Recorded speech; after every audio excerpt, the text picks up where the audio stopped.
সাবেক প্রধানমন্ত্রী শেখ হাসিনা, সাবেক নিরাপত্তা উপদেষ্টা জনাব তারেক সিদ্দিকী সাহেব সহ বেশ কয়েকজন আসামি ছিল। তার দুটি অংশ তদন্ত প্রতিবেদন দাখিল হয়ে ফরমাল চার্জ আকারে ট্রাইব্যুনালে দেওয়া হয়েছে, তার প্রসিডিং শুরু হয়েছে। আরেকটি অংশ এখন ইনভেস্টিগেশন চলমান আছে। ইনভেস্টিগেশন একদম শেষ পর্যায়ে মর্মে তদন্ত সংস্থা আমাদেরকে জানিয়েছে। সেজন্য আমরা 2 মাস সময় চেয়েছি। ট্রাইব্যুনাল 2 মাস সময় মঞ্জুর করে আগামী ডিসেম্বরের 11 তারিখে দিন নির্ধারণ করেছে।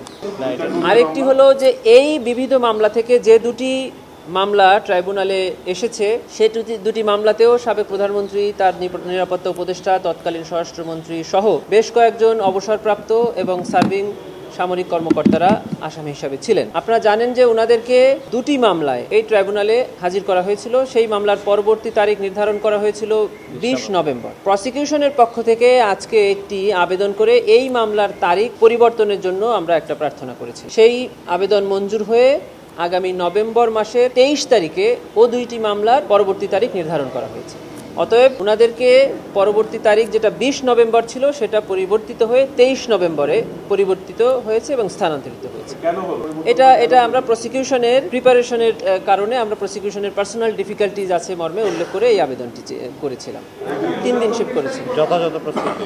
জি, আরেকটি মামলায় আমরা তারিখ পরিবর্তনের আবেদন করছি। সেটা হলো জুলাই গণঅভ্যুত্থান চলাকালে রামপুরাতে যে মানবতা বিরোধী অপরাধের অভিযোগে এখানে আরেকটি 4 জন আসামি করে এখানে ফরমাল চার্জ দাখিল করা হয়েছিল। সেখানেও 2 জন সামরিক কর্মকর্তা আছেন। সেই মামলাটিও আমরা তারিখ পরিবর্তনের আবেদন করেছিলাম, সেটিও মঞ্জুর করে সেটির তারিখ ছিল 5 নভেম্বর, সেটিও পরিবর্তন করে 24 নভেম্বর করা হয়েছে।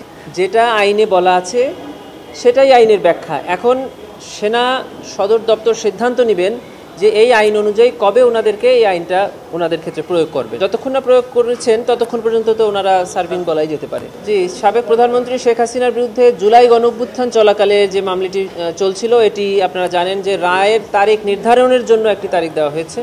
আর ওনার বিরুদ্ধে শাপলা চত্বরে যে 2013 সালে যে গণহত্যার অভিযোগ আনা হয়েছিল সেই মামলাটি তদন্তাধীন আছে। আরও যে দুটি মামলা ইনফোর্স ডিসঅ্যাপিয়ারেন্সের অভিযোগে ওনার বিরুদ্ধে চলছে, সেটি তো আগামী যে তারিখের কথা বললাম সেই নভেম্বর মাসে দিন নির্ধারিত আছে। এই কয়েকটি মামলায় ওনার বিরুদ্ধে আছে। এই মামলা থেকে অলরেডি যারা আসামি করা হয়েছে ওনারা আর এই অভিযোগে থাকবেন না।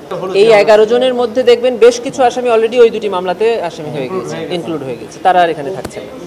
কোনো ব্যক্তিকেই একাধিক মামলায় রাখা হবে না একই অভিযোগ। না, আমরা এটা দেখিনি। আমাদের প্রসিকিউশনের কিছু প্রস্তুতি বাকি আছে এই মামলার জন্য, আমরা সেই প্রস্তুতির জন্য সময় চেয়েছি। বাছাইকৃত কাঁচামাল ও স্বয়ংক্রিয় ইউরোপিয়ান মেশিনে তৈরি হয় all time honeycomb, all time healthy life.